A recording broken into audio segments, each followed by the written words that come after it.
Before we dive into the blood-soaked madness of this 88 film slasher classic collection review, a quick heads up for listeners and viewers alike. These episodes come straight from the podcast Under the Stairs archives, recorded before the launch of the YouTube channel and long before video podcasts became part of the show. These reviews were originally crafted purely for audio. So if the production feels a little rougher around the edges or a little more stripped back than current episodes, that's because you're hearing the show in its earlier form, raw, passionate, and let's be honest, a little waffly at times. Whether you're revisiting these reviews or discovering them for the first time, please sit back and relax and enjoy this trip through the golden age of mass killers, inventive gore, and VH era nightmares.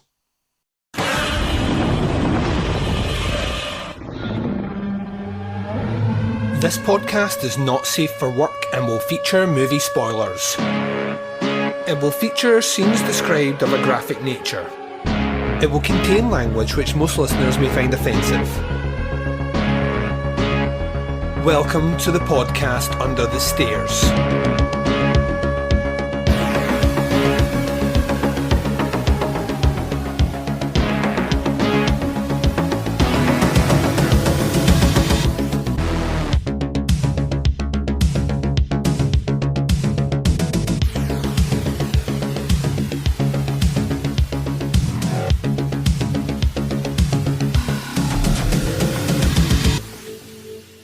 Hi everyone and welcome to the podcast Under the Stairs. This is your Sunday 88 films slasher classic collection of reviews. I'm your host Duncan.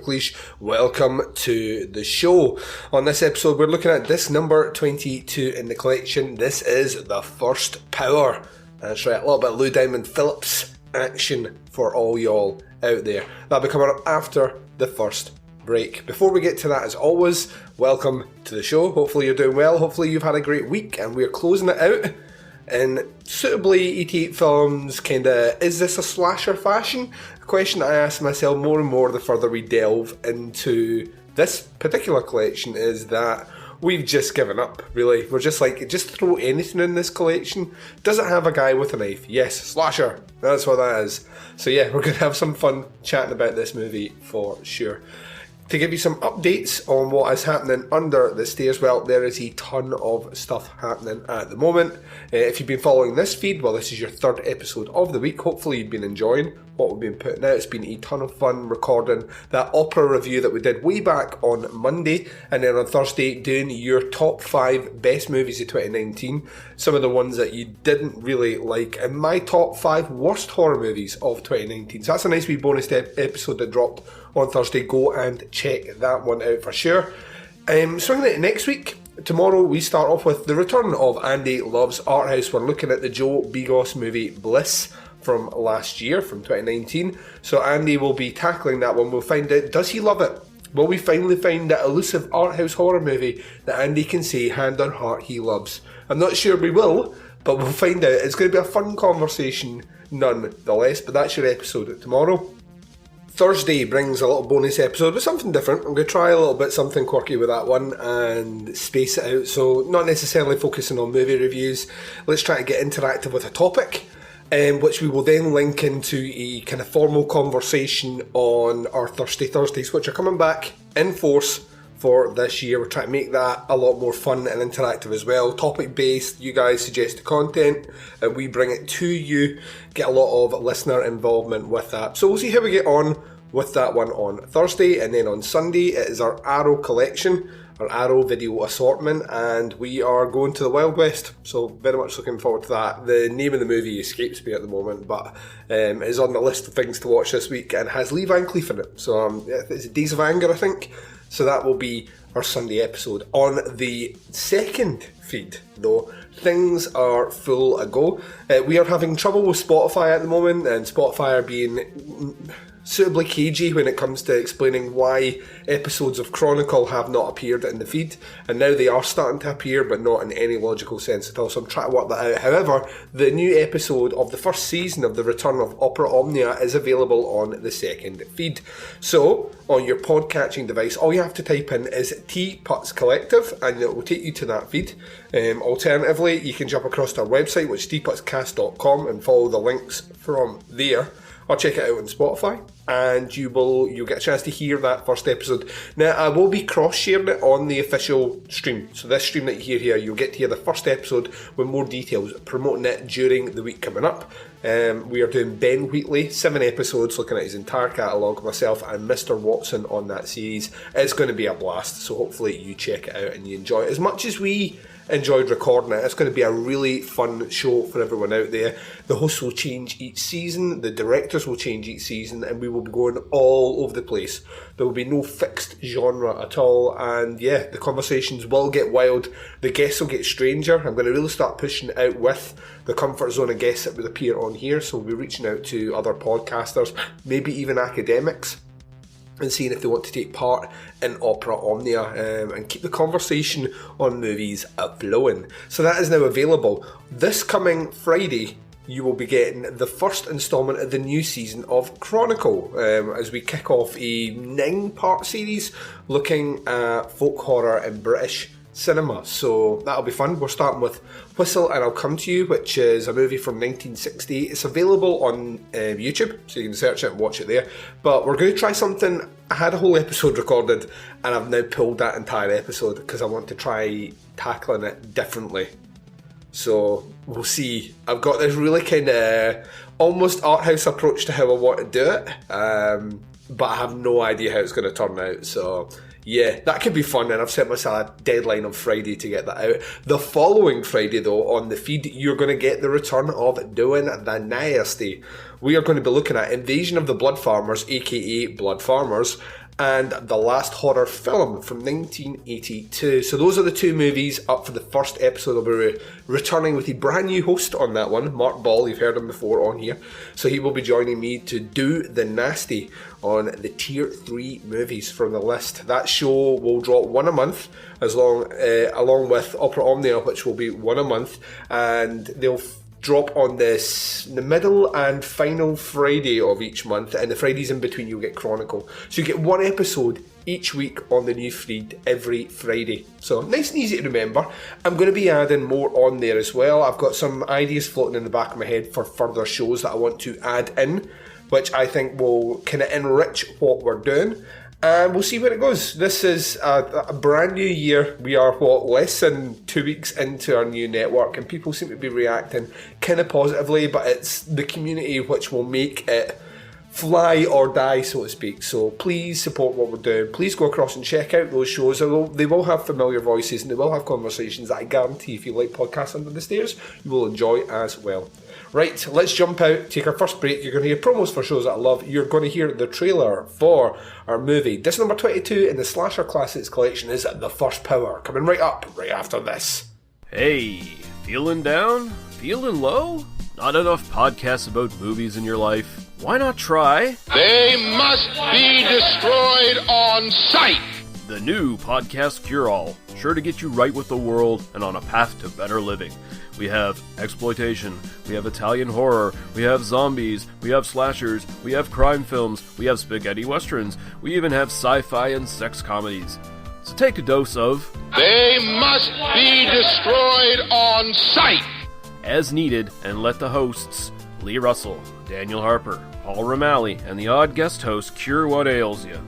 Warning, may cause atrophy, African consumption, black fever, bone shave, chin cough, colic, cramp colic, dropsy of the brain, elephantitis, grocer's itch, jaundice, mania, miasma, mortification, palsy, Pott's disease, rheumatism, scurvy, St. Anthony's fire, summer complaint, and worm fit in some people. Consult a physician before listening.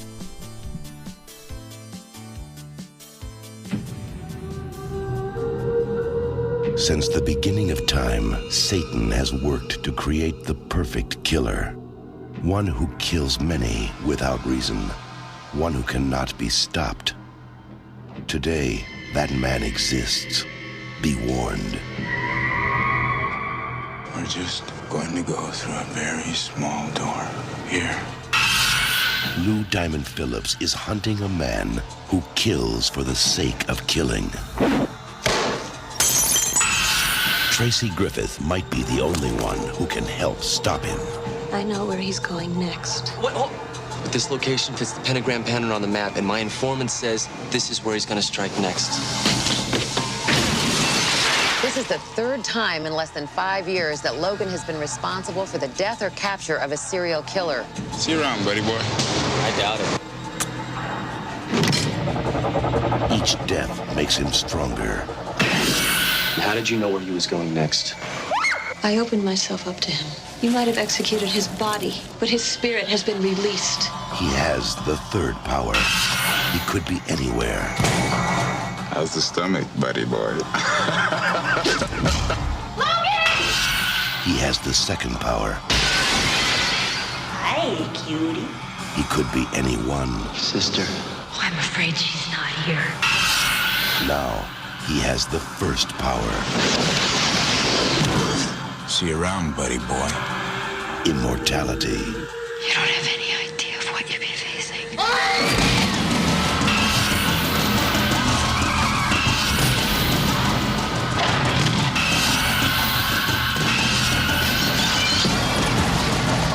You can't go on killing forever. You want to bet?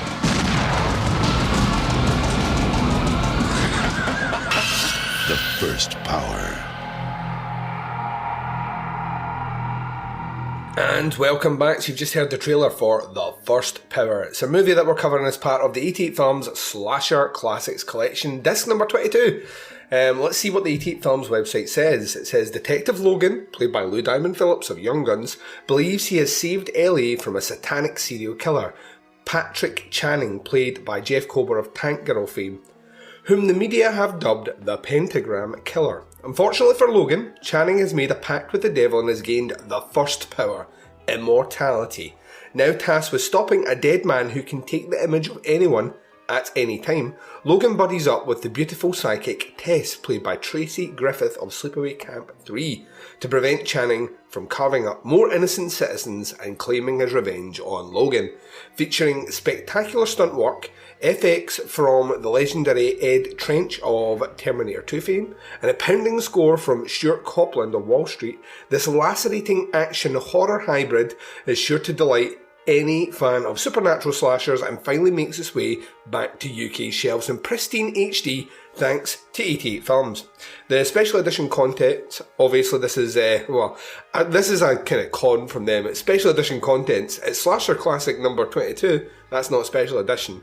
It's a high definition transfer, original stereo soundtrack, original trailer reel, and reversible sleeve alternate artwork, which is a very fancy way to say there is scant special features on this disc at all. However, it is region locked to region B, the picture format is 185.1, audio format is DTS HD ME 2.0, the language is English, certification 18, and it's just under an hour and 48 minutes long. I had not seen The First Power in, it must have been the mid-90s, since I saw that movie, and coming back to see it, I was surprised by how much fun and how well it actually holds up. The First Power's on this weird wave of American movies that really start to do the whole, I think it's kind of post-satanic panic stuff, where everything's about Satan or voodoo or satanic pacts or rituals, and the killers are all kind of supernatural and can come back from the dead, not by means of their immortality, so to speak, or the fact that they live inside your dreams, but rather through this sort of kind of Faustian devil pact.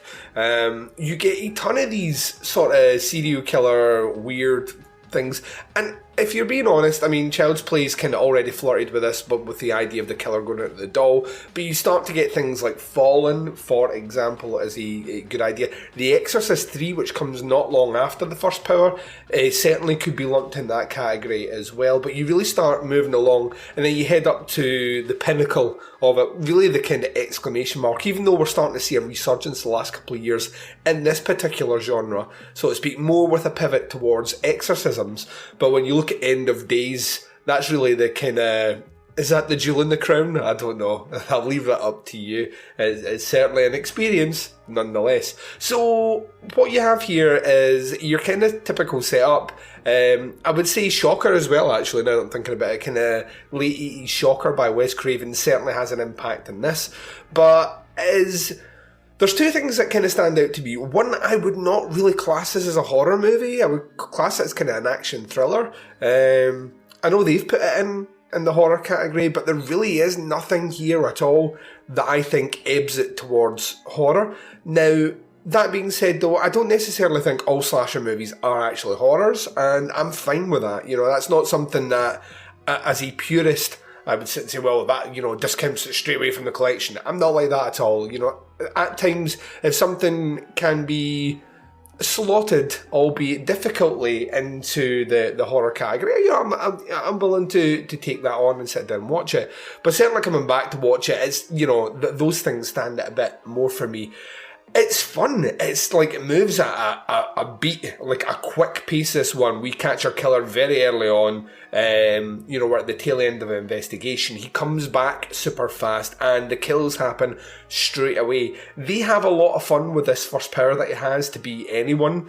At times it gets it's still leaning into a little bit of that 80s goofiness. He takes over the body of a homeless woman and then starts Frenching on the old Lou Diamond Phillips, and laughing when he's doing it. I'm like, would this sadistic serial killer do that? I don't know, because he's killing women and that's a sexual thing, so I don't understand why he would do this particular action on the cop with such glee. So yeah, there's things like that where if you stop and think about it, your brain starts to hurt, so don't think about it. This movie is by all accounts more a spectacle movie than it is about, the narrative. But the special effects are really good. The stunt work is excellent, although this is at this time period, specifically if you've got Blu-ray now, that when they do the cuts to the stunts, you can see it's not the same person at all. There's a scene where our serial killer gets up from the gas chamber, smashes through the glass with a knife and comes to attack Lou Diamond Phillips in a kind of it's like a waking nightmare, so to speak. And we can see it's clearly not the dude that's playing the killer that smashes through that glass, and it's painfully obvious with the Blu-ray. I mean, we hang around just a little bit too much, but there's loads of them on a lot of the stunt sequences where it's just obvious. And I mean, on some level that kind of wants...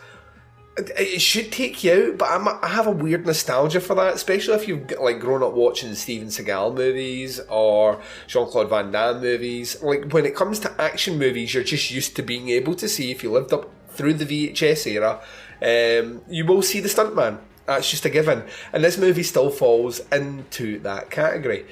The score is fucking brilliant. Stuart Copeland really nails the score. It's kind of driving. It's not your usual sort of satanic fare. There's no kind of choirs of all this stuff happening in the background. It works tightly with the movie, and the acting's good. It's surprisingly good. There's the right amount of cheese on the top of this one. It's not like everyone's acting too serious for the content, but at the same time, no one's phoning this one in. There's a lot of familiar faces you'll see in the movie as well. Some of the kills, kind of gruesome, kind of love them as well. And there's some kind of bit part actors, like I said earlier, who show up that, I mean, from a nostalgic point of view, you will smile. It's hard not to.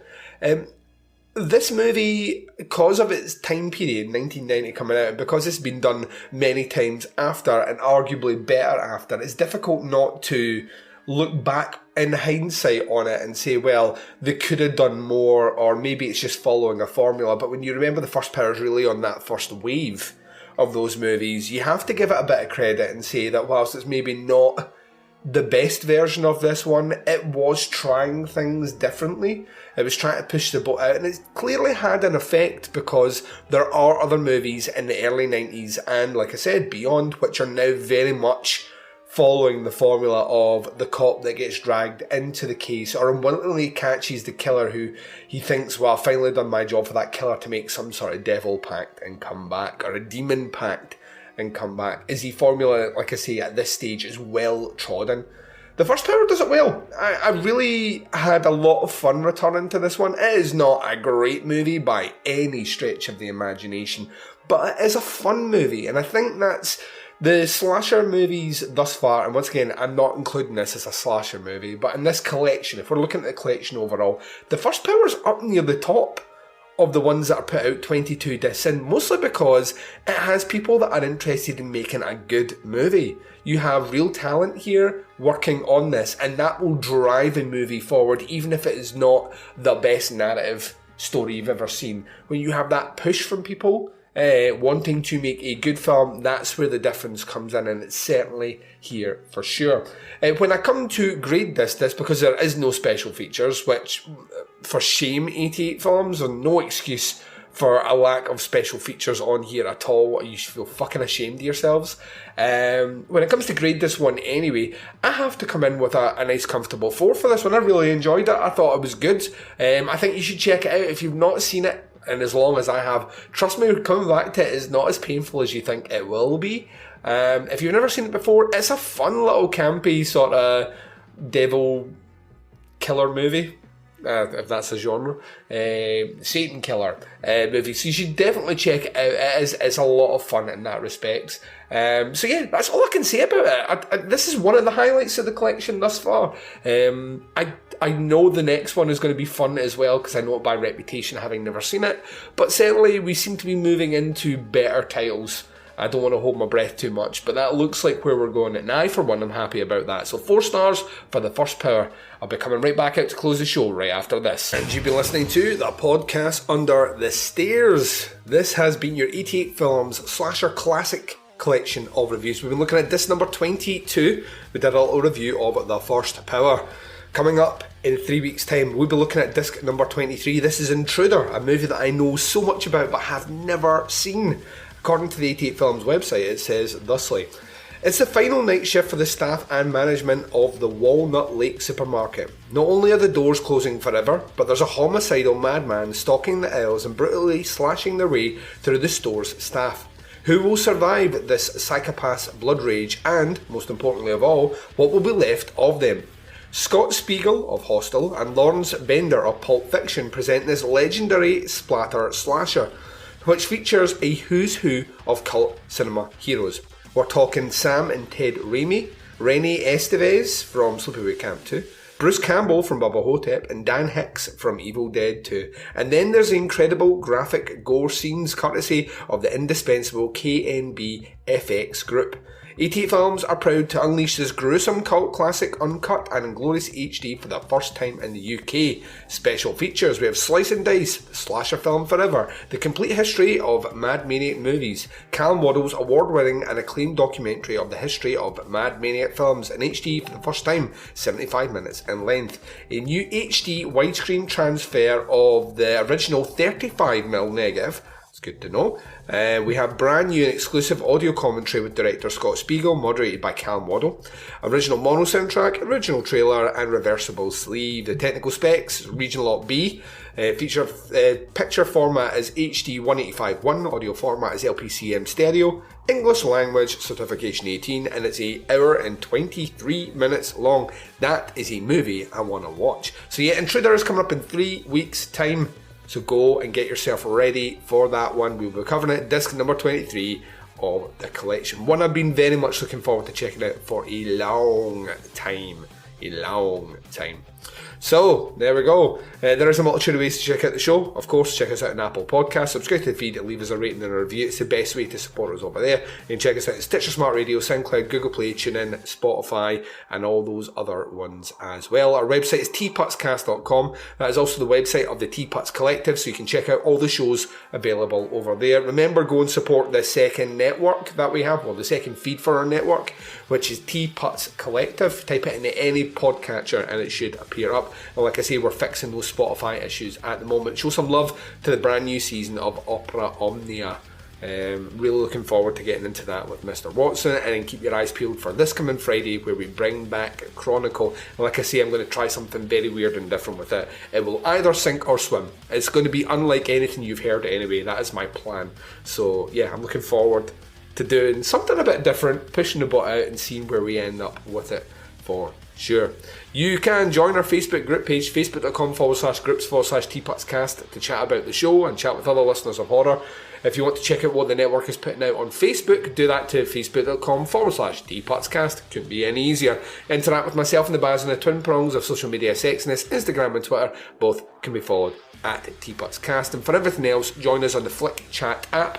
It's a free app available on Android and iOS. Our join code is TPutsCast. And yeah, there's a series of message boards there relating to all the different shows, so you can interact in the conversations that you want. And there's some fun conversations. It's went a bit quiet over there, even though we've got 160 odd members. Things have quietened down a bit. That was to be expected over Christmas, but let's get those conversations going, because like I say, these shows can sometimes feel like me speaking to dead air. And it's the conversations we have afterwards that really link things back in. It gives me a good idea whether or not you're enjoying the content we are putting out. The podcast Under the Stairs, of course, is a proud member of the Teapots Collective, alongside great shows like Doing, The Nasty, Opera Omnia and Chronicle. More shows will be coming to the network this year, so keep your eyes peeled as we build something from nothing. The podcast Under the Stairs will also return tomorrow with Andy Loves Art House, looking at Bliss from 2019, the movie by Joe Begos. But until then, wherever you are, whatever the time zone is and whatever you're up to in this big bad world of ours, please take care of yourselves out there. This is Duncan Cleese broadcasting live from Under the Stairs, and I am signing off.